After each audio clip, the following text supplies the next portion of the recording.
এই যে এখন ড্রাইভারলেস কার চলে এসছে, মানে বিনা ড্রাইভারে গাড়ি চলবে।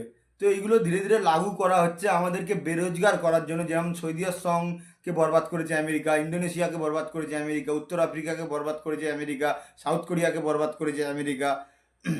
তো এইভাবে আফগানিস্তান, শ্রীলঙ্কা, তো ইউরোপ আর আমেরিকা মিলিয়ে এইসব দেশগুলো বরবাদ করে দেওয়া করে দিয়েছে। যেমন শ্রীলঙ্কায় মানে আনাচের টান এমন পড়েছে যে মহিলারা গয়না খুলে তো দিয়েছে, তার সাথে সাথে বলছে আমাদের সঙ্গে যা খুশি পারো করে নাও।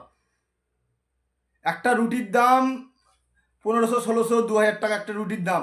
আবার লাইনে 4 ঘন্টা 5 ঘন্টা দাঁড়িয়ে, ভাবতে পারছেন কি পরিস্থিতি। এই দেশে সব থেকে বড় খেল চলছে এটাই যে আমাদের বুদ্ধি খারাপ করে দেওয়া হচ্ছে। বুদ্ধি খারাপ যদি কারোর করে দেওয়া হয় তাকে আর মারতে পিটতে লাগবে না। এই যে স্কুল খুলে রেখেছে, স্কুলে আমাদের উপর অত্যাচার করবে কি, আমাদের ছেলেমেয়েরাই এসে আমাদেরকে পেটাবে, তার জন্যই স্কুল খুলেছে। স্কুল কবে খেলা হয়েছে? এখানকার লোক এই নয় যেখানে মূর্খ লোক সব ছিল। ভারতবর্ষে 7,32,700 32টার উপরে গ্রাম ছিল, এখন 6,32,700 কত 32টার মতো গ্রাম আছে। যে 6,32,465 না গ্রাম আছে। তো মানে আগে যা গ্রাম ছিল তার থেকে বেশি মানে গুরুকুল ছিল। শুধু ওয়েস্ট বেঙ্গলে সব থেকে বেশি গুরুকুল ছিল, তার কারণ ওয়েস্ট বেঙ্গলটা সব থেকে বড় ছিল। বিহারটা পুরো ওয়েস্ট বেঙ্গল ছিল, বাংলাদেশের ছিল, উড়িষ্যার অর্ধেক ছিল, মণিপুর ছিল, সব মিলিয়ে বাংলা। তার কারণ বাংলার সমস্ত কিছু বাংলায় ঠিক করতো, মানে বাংলার ইংরেজ আসার আগে, মানে ইংরেজ আসার আগে মোটামুটি 1900 সালের দিকেই প্রায় বাংলা সবার ওপরে ছিল। মানে বাংলা ভারতবর্ষে এতগুলো রাজ্যের ভেতরে বাংলা সব থেকে বেশি 29% ইকোনমি বাংলারই ছিল।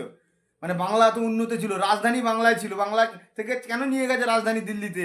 তার কারণ ইংরেজ ভালো করে জানতো যে বাঙালি অনেক বুদ্ধিমান, তাই বাঙালিতে এখানে এখানে রাজধানী রাখা যাবে না। এবার অনেক কিছু ইংরেজ চলে যাওয়ার পরে হয়েছে, কিন্তু ওরাই ওখান থেকেই করিয়েছে সমস্ত কিছু। আমরা ভাবছি ইংরেজ চলে যাওয়ার পরে এইটা হয়েছে সেটা হয়েছে, না, ওখান থেকেই সমস্ত কিছু করানো হচ্ছে। এই যে নোট আজকে ছাপছে কোথা থেকে?